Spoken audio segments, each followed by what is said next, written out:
আমার কাছে প্রশ্ন এসেছে যে আপনি প্রিবায়োটিক নিয়ে আরো একটু কথা বলবেন না। প্রিবায়োটিক এবং প্রোবায়োটিক এই দুটো নিয়ে আরো একটু কথা বলতে আমাকে অনুরোধ জানানো হয়েছে, যার ফলশ্রুতিতে এই প্রোবায়োটিক এবং প্রিবায়োটিক নিয়ে আমার এটা তৃতীয় ভিডিও হতে চলেছে।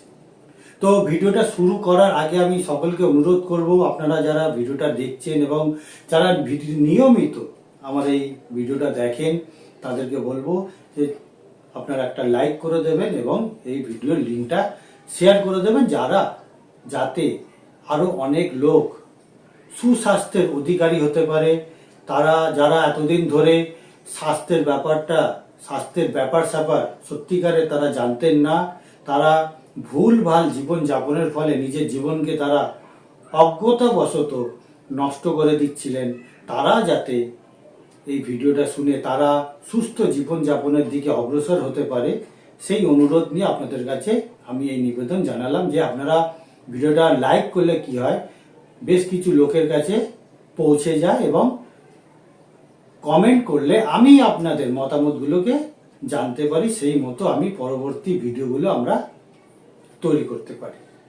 তো আজকে আলোচনা করছি প্রোবায়োটিক এবং প্রিবায়োটিক নিয়ে। এই আলোচনাটাকে আরো অন্য স্তরে বা আরো উচ্চ স্তরে আমি নিয়ে যেতে।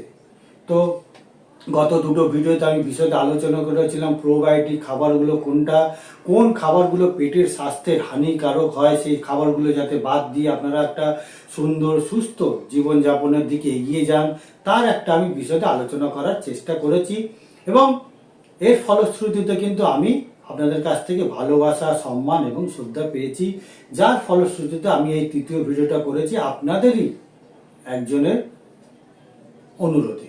তো আজকে এই আলোচনাটাকে এগিয়ে নিয়ে যেতে আমি প্রথমেই বলবো, আমাদের দেহের মধ্যে মানে 90% হচ্ছে মাইক্রোবায়োম বা মাইক্রোবস। এই মাইক্রোবস যারা আমরা ব্যাকটেরিয়া নামেই জানি, ব্যাকটেরিয়ার অন্য একটা নাম মাইক্রোবস। এই মাইক্রোবসগুলো হচ্ছে আমরা পৃথিবীতে যেমন ভাবে থাকি, যে ব্যবস্থায় পৃথিবীতে থাকি, যেভাবে আমরা পৃথিবীতে জীবন যাপন করি, ঠিক সেই জীবন যাপন কিন্তু এই মাইক্রোবসগুলো আমাদের দেহে মধ্যে তারা করে চলে। আমরা যেমন অফিস কাচারি করি, আমরা যেমন নিজেদের রক্ষার্থে দেশকে রক্ষা করার জন্য বিভিন্ন যুদ্ধের সরঞ্জাম বা ডিফেন্স সিস্টেম আমরা তৈরি করেছি, আমরা যেমন চিকিৎসা ব্যবস্থা গড়ে তুলেছি, আমরা যেমন শিক্ষা ব্যবস্থা গড়ে তুলেছি, আমরা যেমন প্রশাসনিক ব্যবস্থা তৈরি করেছি, আমরা যেমন ইঞ্জিনিয়ারিং ব্যবস্থাকে গড়ে তুলেছি, আমরা যেমন কৃষি ব্যবস্থা বা খাদ্য উৎপাদনের ব্যবস্থা গড়ে তুলেছি, ঠিক সমস্ত ব্যবস্থা কিন্তু সেই মাইক্রোবস কিন্তু দেহের মধ্যে তারা গড়ে তুলেছে।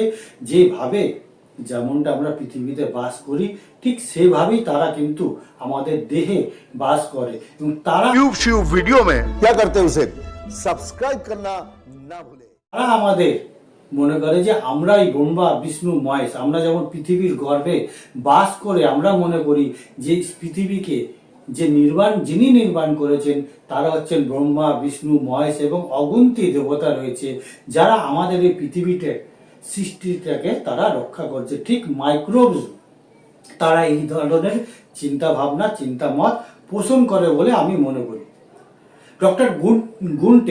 ডক্টর গুন্টের এই পদ্ধতিতে তিনি আবিষ্কার করেছেন এবং এটাকে তিনি প্রমাণ করেছেন যে মাইক্রোবস আমাদের দেহে বাস করে, আমরা যেমন পৃথিবীতে বাস করি, এবং যার জন্য ওনাকে নোবেল পুরস্কার দেওয়া হয়েছে।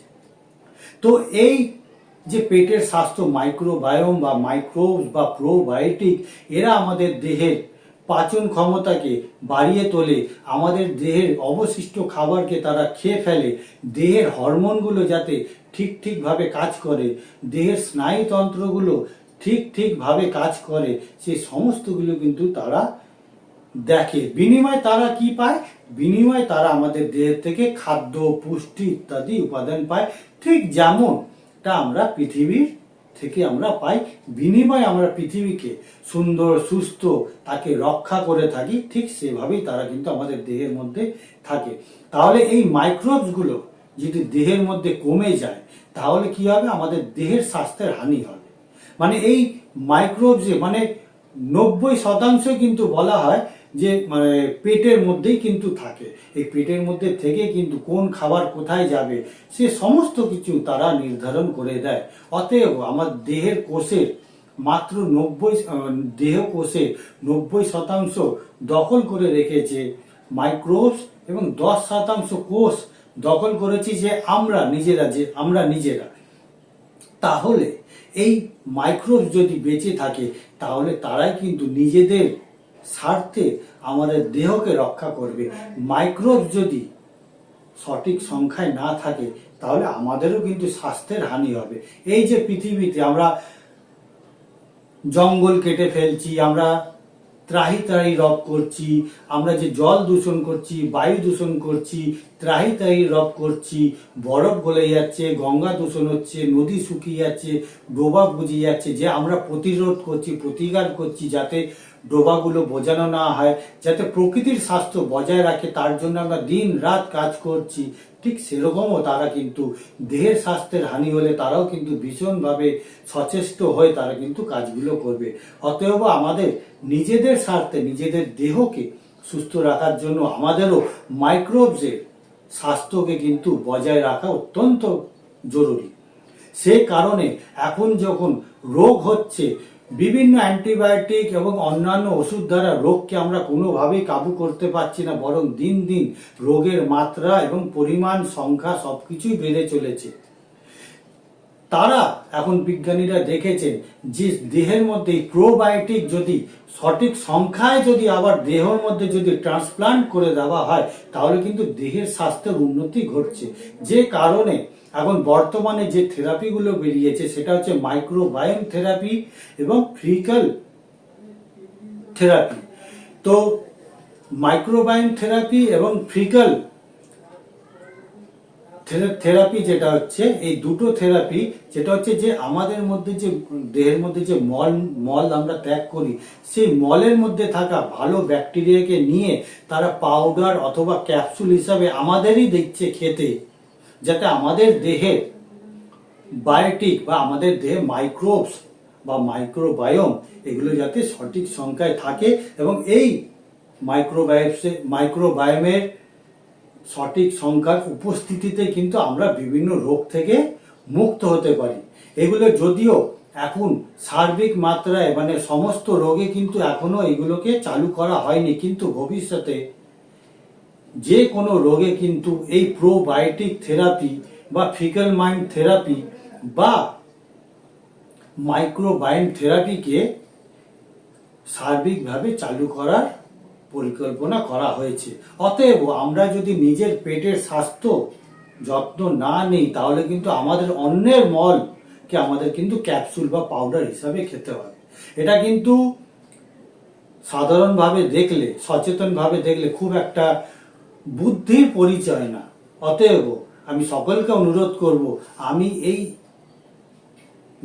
আগামী মানে বিগত দুটো ভিডিওতে আমি যে প্রোবায়োটিক নিয়ে আলোচনা করে এসেছি, সেই দুটো ভিডিওর মধ্যে যে যে নির্দেশ দেওয়া হয়েছে সেই সমস্ত নির্দেশকে যদি মেনে চলা হয় তাহলে কিন্তু আমরা পেটের স্বাস্থ্যকে রক্ষা করতে পারবো এবং সুস্থ জীবন যাপনকে কিন্তু আমরা লাভ করতে পারবো।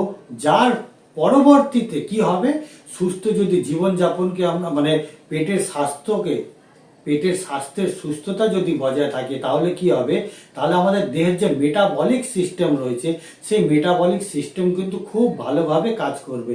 এই মেটাবলিক সিস্টেম কিন্তু দেহের রোগ প্রতিরোধ ক্ষমতাকে বাড়িয়ে তোলে। মেটাবলিক সিস্টেমের দুটো ভাগ রয়েছে, দুভাবে কাজ করে। যখন একটা কাজ করে যে দেহের মধ্যে থেকে বিষ পদার্থকে নিষ্কাশন এবং দেহের পুনর্নির্মাণ।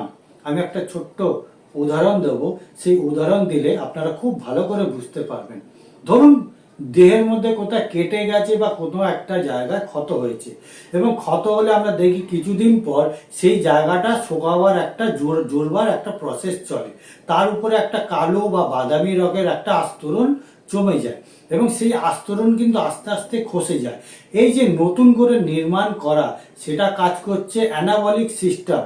যে মেটাবলিক সিস্টেমের দুটো ভাগ, অ্যানাবলিক এবং ক্যাটাবলিক। এই অ্যানাবলিক সিস্টেমের কাজ হচ্ছে দেহের মধ্যে যে কাটা ছেঁড়া বা ক্ষয়ক্ষতি হচ্ছে সেটাকে পূরণ করা, আর ক্যাটাবলিকের কাজ হচ্ছে দেহের যে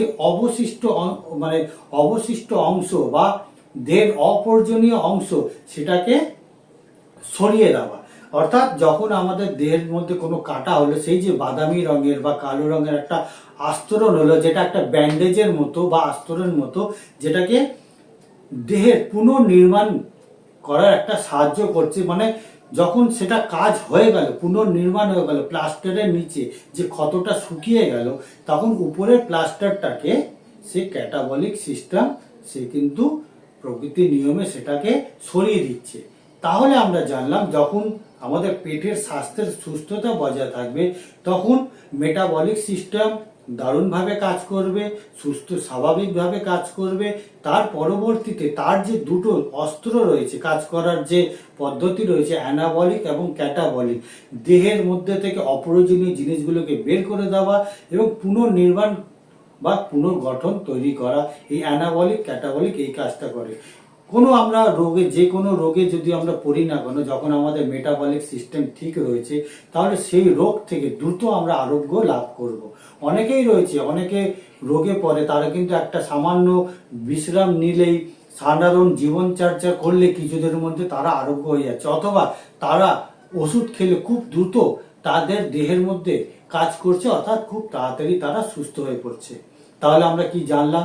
পেটের স্বাস্থ্য যদি আমরা ঠিক রাখতে পারি, তাহলে আমাদের মেটাবলিক সিস্টেম আমাদের ঠিক থাকবে, এবং মেটাবলিক সিস্টেম যদি ঠিক থাকে, তাহলে আমাদের দেহে যে কোনো রোগ থেকে মোকাবিলা করতে একেবারে সিদ্ধ হস্ত হয়ে পড়বে, এবং যে কোনো রোগ বা যে কোনো ঋতুজনিত যে রোগগুলো থাকে, সেই রোগের প্রকোপে কিন্তু আমরা পড়ব না, বা কোনো ভাইরাস ও ব্যাকটেরিয়ার আক্রমণেও কিন্তু আমরা পতিত হব না।